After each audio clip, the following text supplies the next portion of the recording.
Hello every one.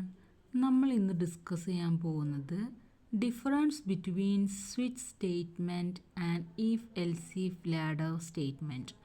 നമ്മൾ കഴിഞ്ഞ ക്ലാസ്സുകളിലായിട്ട് if else if ലാഡറിൻ്റെ ഒരു വീഡിയോ ചെയ്തിരുന്നു, അതുപോലെ സ്വിച്ച് സ്റ്റേറ്റ്മെൻറ്റിൻ്റെ വീഡിയോയും ചെയ്തിരുന്നു.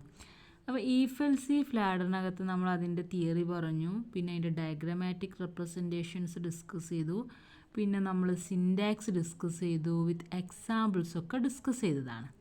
അതുപോലെ തന്നെ സ്വിച്ച് സ്റ്റേറ്റ്മെൻറ്റിൻ്റെ തിയറി പറഞ്ഞു, അതിൻ്റെ ഡയഗ്രമാറ്റിക് റെപ്രസെൻറ്റേഷൻസ് പറഞ്ഞു, സിൻറ്റാക്സ് പറഞ്ഞു, എക്സാമ്പിൾസൊക്കെ ഡീറ്റെയിൽഡായിട്ട് അതിൻ്റെ ഔട്ട്പുട്ടും കാര്യങ്ങളൊക്കെ നമ്മൾ എക്സ്പ്ലെയിൻ ചെയ്തതാണ്. ഇനി നമുക്ക് അപ്പോൾ നമ്മൾ അന്ന് ഡിസ്കസ് ചെയ്തപ്പോൾ തന്നെ നമ്മൾ പറഞ്ഞതാണ് സ്വിച്ച് സ്റ്റേറ്റ്മെൻറ്റും ഇഫ് എൽസ് ഇഫ് ലാഡറും തമ്മിൽ എന്തൊക്കെയോ ചില സിമിലാരിറ്റീസ് ഉണ്ട്. അത് നമുക്ക് എന്തൊക്കെയാണെന്ന് സെപ്പറേറ്റ് ഡിസ്കസ് ചെയ്യാമെന്ന് പറഞ്ഞിരുന്നു. അതാണ് ഇന്നിവിടെ നമ്മൾ ഡിസ്കസ് ചെയ്യാൻ പോകുന്നത്. അപ്പോൾ നമുക്ക് നോക്കാം എന്താണ് സ്വിച്ച് സ്റ്റേറ്റ്മെൻറ്റ്, എന്താണ് ഇഫ് എൽസ് ഇഫ് ലാഡർ, എന്തൊക്കെയാണ് അതൊക്കെ തമ്മിലുള്ള ഡിഫറൻസ്. ഈ സ്വിച്ച് സ്റ്റേറ്റ്മെൻറ്റ് എന്ന് പറയുന്നത് ഇഫ് എൽസ് ഇഫ് ലാഡർ സ്റ്റേറ്റ്മെൻറ്റിനുമായിട്ട് കുറേ സിമിലറാണ്. അതായത് രണ്ടിനകത്തും മൾട്ടിപ്പിൾ കണ്ടീഷൻസ് പ്രൊവൈഡ് ചെയ്യുന്നുണ്ട്. ഓക്കെ, അതാണ് അതിൻ്റെ വലിയൊരു സിമിലാരിറ്റി എന്ന് പറയുന്നത്. പിന്നെ അതിനകത്ത് ടെസ്റ്റിംഗ് നടക്കുന്നുണ്ട്. അതായത് നമ്മൾ ഇപ്പോൾ സ്വിച്ചിൻ്റെ കേസിലാണെങ്കിൽ വേരിയബിളിൻ്റെ വാല്യൂ അല്ലെങ്കിൽ നമ്മൾ കൊടുക്കുന്ന എക്സ്പ്രഷൻ അതാണ് ടെസ്റ്റ് ചെയ്യുന്നത്. അത് എന്തുമായിട്ടാണ് ടെസ്റ്റ് ചെയ്യുക? ഡിഫറെൻറ്റ് കേസസ് നമ്മൾ കൊടുക്കും. കേസ് 1, കേസ് 2 എന്ന് പറഞ്ഞ കുറേ കേസസ് കൊടുക്കും. അതുമായിട്ടാണ് കമ്പയർ ചെയ്യുന്നത് അല്ലെങ്കിൽ ടെസ്റ്റ് ചെയ്യുന്നത്. എന്നിട്ട് എന്തെങ്കിലും മാച്ച് ഫൈൻഡ് ഔട്ട് ചെയ്ത് കഴിഞ്ഞാൽ അതിന് അസോസിയേറ്റ് ചെയ്തിട്ടുള്ള കോഡ് എക്സിക്യൂട്ട് ചെയ്യും.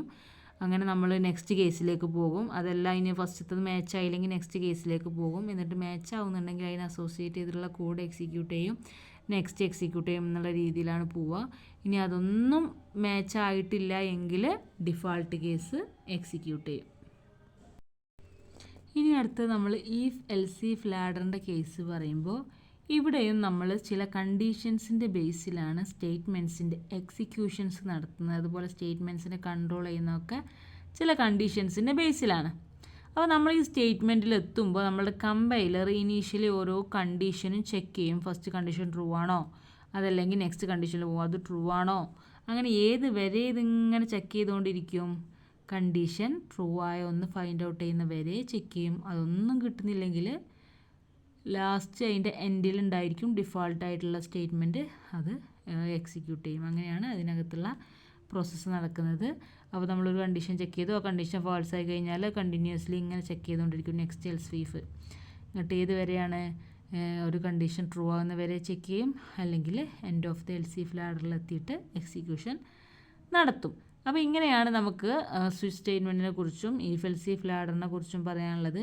അപ്പോൾ നമ്മളിത് പറഞ്ഞു, ഇതിൻ്റെ തിയറി, ഡയഗ്രമാറ്റിക് റെപ്രസെൻറ്റേഷൻസ്, സിൻറ്റാക്സ്, എക്സാമ്പിളൊക്കെ നമ്മൾ ഡീറ്റെയിൽഡ് ആയിട്ട് തന്നെ എക്സ്പ്ലെയിൻ ചെയ്തിട്ടുണ്ട്. അപ്പോൾ നമ്മളിങ്ങനെ റിപ്പീറ്റ് ചെയ്യേണ്ടതെന്ന് കരുതിയിട്ടാട്ടോ ചെയ്യാത്തത്. ഇനി നമുക്ക് അതിൻ്റെ ഒരു ടേബിൾ റെപ്രസെൻറ്റേഷൻ നോക്കാം, എന്തൊക്കെയാണ് ഇത് തമ്മിലുള്ള ഡിഫറൻസ് എന്നുള്ളത്.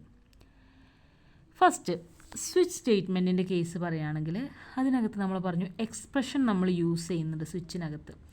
ഈ എക്സ്പ്രഷൻ ഒരു ഇൻറ്റീജർ വാല്യൂയോ അല്ലെങ്കിൽ ഒരു ക്യാരക്ടറോ റിട്ടേൺ ചെയ്യുന്നുണ്ട് എന്നുള്ളതാണ് ഇതിൻ്റെ ഒരു പ്രത്യേകത. എന്നാൽ ഇഫ് എൽസ് ഇഫ് ലാഡറിൻ്റെ കേസ് വരുമ്പോൾ അതിൻ്റെ എക്സ്പ്രഷൻ ട്രൂവോ ഫാൾസോ ആണ് റിട്ടേൺ ചെയ്യുക. അതായത് ഒന്നുകിൽ ട്രൂ വാല്യൂ അല്ലെങ്കിൽ ഫാൾസ് വാല്യൂ അത്ര റിട്ടേൺ ചെയ്യുന്നുള്ളൂ, അല്ലാതെ ഇൻറ്റീജറും ക്യാരക്ടറും ഒന്നും റിട്ടേൺ ചെയ്യുന്നില്ല. പിന്നെ സ്വിച്ച് സ്റ്റേറ്റ്മെൻറ്റ് മോർ ഫ്ലെക്സിബിളാണ്. അതായത് comparing to if else if ladder കൂടുതൽ ഫ്ലെക്സിബിലിറ്റി ഉള്ളത് സ്വിച്ചിനാണ്. അതുപോലെ തന്നെ കൂടുതൽ റിലയബിലിറ്റി ഉള്ള അല്ലെങ്കിൽ നമുക്ക് കൂടുതൽ ഈസി ടു അണ്ടർസ്റ്റാൻഡ് ഒക്കെ സ്വിച്ച് തന്നെയാണ് കേട്ടോ. മറ്റേത് പലപ്പോഴും കോംപ്ലിക്കേഷൻ വരും. കുറച്ചൊരു ലാർജർ പ്രോഗ്രാം, ഒരു ഹെവി ആയിട്ടുള്ള കോൺസെപ്റ്റ് ഒക്കെ ആണെങ്കിൽ അതിനകത്ത് ഒരുപാട് കേളി ബ്രേസസ്, ഒരുപാട് സ്റ്റേറ്റ്മെൻറ്റ്സ് ഒക്കെ വന്നൊക്കെ കൂടെ കോംപ്ലിക്കേറ്റഡ് ആയി മാറും. എന്നാൽ സ്വിച്ചിനകത്ത് ഒന്നുകൂടെ സിൻറ്റാക്സ് ഈസി ടു അണ്ടർസ്റ്റാൻഡും കൂടെയാണ്. If else if ladder statement poor ഫ്ലെക്സിബിലിറ്റിയാണ്, especially comparing to switch statement. പിന്നെ സ്വിച്ചിനകത്ത് ഈസി ടു ഹാൻഡിലാണ്. അതിനകത്തുള്ള സ്റ്റേറ്റ്മെൻറ്റ്സൊക്കെ ഈസി ടു ഹാൻഡിലാണ്. ഇപ്പോൾ കറപ്ഷൻ വന്നു കഴിഞ്ഞാലും വേറൊരാൾ അത് യൂസ് ചെയ്യുകയാണെങ്കിലൊക്കെ ഈസി ടു ഹാൻഡിലാണ്. എന്നാൽ ഇഫ് എൽസ് ഇഫ് ലാഡറിൻ്റെ കേസ് പലപ്പോഴും മെയിനായിട്ട് കുറച്ച് ലാർജർ പ്രോഗ്രാമൊക്കെ ആകുമ്പോൾ ഡിഫിക്കൽട്ടാണ് ഹാൻഡിൽ ചെയ്യാൻ. പിന്നെ സ്വിച്ച് സ്റ്റേറ്റ്മെൻറ്റിനകത്ത് ഓരോ കേസും എന്തായിരിക്കും, ഓരോ കേസിനും ലാസ്റ്റ് സ്റ്റേറ്റ്മെൻ്റ് ആയിട്ട് ബ്രേക്ക് സ്റ്റേറ്റ്മെൻറ്റ് കൊടുക്കുന്നത്. അത് മസ്റ്റ് ആയിട്ടുള്ളതാണ്. അതിന് സിൻറ്റാക്സ് തന്നെ നമ്മൾ പറയുന്നതാണ്. ബ്രേക്ക് സ്റ്റേറ്റ്മെൻറ്റ് ഓരോ കേസിലും ഇമ്പോർട്ടൻ്റ് ആണ്. ലാസ്റ്റ് ഒരു ബ്രേക്ക് ഇട്ട് കൊടുത്താൽ പോരാ.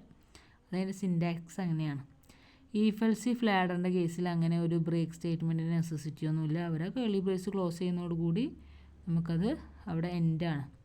പക്ഷേ ഈ കേളി ബ്രേസസുകൾ ഒരുപാട് വരുമ്പോൾ, പ്രത്യേകിച്ച് ഞാൻ പറഞ്ഞ പോലെ വലിയ പ്രോഗ്രാമൊക്കെ ചെയ്യുമ്പോഴാണ് അതിൻ്റെ കോംപ്ലിക്കേഷൻ വരിക. ഇവിടെ ബ്രേക്കിൻ്റെ കേസിൽ അത്രയും കോംപ്ലിക്കേഷൻസ് ഒന്നും വരുന്നില്ല. അടുത്തത് നമ്മളുടെ സ്വിച്ചിൻ്റെ കേസിൽ നമുക്ക് ഇനിയിപ്പോൾ മൾട്ടിപ്പിൾ സ്റ്റേറ്റ്മെൻറ്റ്സ് വന്നാൽ പോലും നമുക്ക് അവിടെ ബ്രേസസ് ഒന്ന് യൂസ് ചെയ്ത് അതിനെ സെറ്റ് ചെയ്യേണ്ട ആവശ്യമില്ല. കാരണം സിൻറ്റാക്സിൽ അങ്ങനെ പറയുന്നില്ല. അതുകൊണ്ട് തന്നെ മൾട്ടിപ്പിൾ സ്റ്റേറ്റ്മെൻറ്റ്സിനൊന്നും നമ്മൾ ബ്രേസസ് ഇട്ട് കൊടുക്കേണ്ട ആവശ്യമില്ല. എന്നാൽ ഈഫ് എൽസ് ഇഫ് ലാഡറിൻ്റെ കേസിലോ എന്തായാലും ബ്രേസസിനകത്തേ നമുക്കതൊക്കെ സെറ്റ് ചെയ്ത് കൊടുക്കാൻ കഴിയുള്ളൂ. അപ്പോൾ നിങ്ങളൊന്ന് ചിന്തിച്ച് നോക്കുക, വലിയൊരു പ്രോഗ്രാം ആണെങ്കിൽ ഈഫ് എൽസ് ഇഫ് ലാഡർ വരുമ്പോൾ മൊത്തം കേളി ബ്രേസസുകളായിരിക്കും. കാരണം അങ്ങനെയാണെങ്കിൽ അതിൻ്റെ എക്സിക്യൂഷൻ കറക്റ്റായിട്ട് വർക്ക് ചെയ്യുള്ളൂ. പക്ഷേ ഒരു പുതിയ യൂസറെ സംബന്ധിച്ചോ പ്രോഗ്രാമറെ സംബന്ധിച്ചൊക്കെ അത് കോംപ്ലിക്കേഷൻ വളരെ കൂടുതലായിരിക്കും. പിന്നെ അടുത്തത് സ്വിച്ച് എന്താണ്, കൂടുതൽ ക്ലിയർ ആയിട്ടുള്ള ഫോർമാറ്റ് ഉണ്ട് comparing to if else if ladder. If else if ലാഡറുമായിട്ട് കമ്പയർ ചെയ്ത് നോക്കുമ്പോൾ സ്വിച്ചിനൊന്നും കൂടെ ക്ലിയർ ആയിട്ടുള്ള ബെസ്റ്റ് ആയിട്ടുള്ള ഫോർമാറ്റാണ്. ഞാൻ പറഞ്ഞു ഈസി ടു അണ്ടർസ്റ്റാൻഡ് ആണ്, ഈസി ടു ഹാൻഡിലാണ്, കറപ്ഷനൊക്കെ ഈസിയാണ്. ഈഫ് എൽസ് ഇഫ് ലാഡറിൻ്റെ കേസ് വരുമ്പോൾ കുറച്ചുകൂടെ കോംപ്ലിക്കേറ്റഡ് ഫോർമാറ്റ് തന്നെയാണ്. പ്രത്യേകിച്ച് വലിയ പ്രോഗ്രാമൊക്കെ ആകുമ്പോഴാണ് അതിൻ്റെ കോംപ്ലിക്കേഷൻ കൂടുതലായിട്ട് നമുക്ക് എഫക്റ്റായിട്ട് കിട്ടുക.